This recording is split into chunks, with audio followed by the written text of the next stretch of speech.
ಅಂತೂ ನಮ್ಮ ತಂದೆ ತಾಯಿಯ ಸಾವಿಗೆ ಕಾರಣನಾದ ಆ ಪೊಲೀಸ್ ಅಧಿಕಾರಿ ರಘುವೀರ್ ಇದೇ ಊರಿನಲ್ಲಿ ಇದ್ದಾನೆ ಅಂತ ಆಯ್ತು. ಸುಮಾ ತಂಗಿ, ಎಂತ ಸಿಹಿ ಸುದ್ದಿ ಬಗ್ಗೆ ಅಮ್ಮ? ಅಣ್ಣ, ನಾನು ಹೇಳೋ ಮಾತನ್ನು ಸ್ವಲ್ಪ ಸರಿಯಾಗಿ ಕೇಳಿಸ್ಕೊ.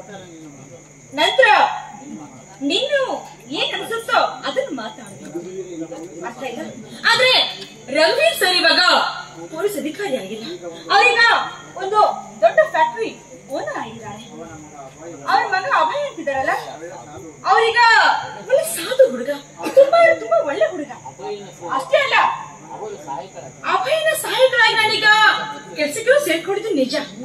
ಆದ್ರೆ 3 days ಬ್ಯಾಕ್ ಅಷ್ಟೇ, ಅಂದ್ರೆ 3 ದಿವಸದ ಹಿಂದೆ ಅಭಯನ ಪ್ರಾಣ ಸ್ನೇಹಿತ ಒಬ್ರು ಬಂದ್ರು ಅಂತ ಇಂಪಾರ್ಟೆಂಟ್ ಮೀಟಿಂಗ್ ಅವರು ಮುಂದೆ ಹಾಕಿದ್ರು.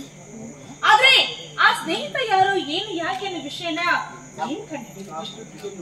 ಸಾಕಮ್ಮ, ಸಾಕು. ಇಷ್ಟು ಡೀಟೇಲ್ ನೀವು ನೀಡಿದ್ದಕ್ಕೆ ನಮಗೆ ಮುಂದುವರಿಯಲು ತುಂಬಾ ಸಹಕಾರಿಯಾಯಿತು. ಅಭಯ ಕಡೆ ಬರ್ತಿದ್ದಾನೆ. ನಾನು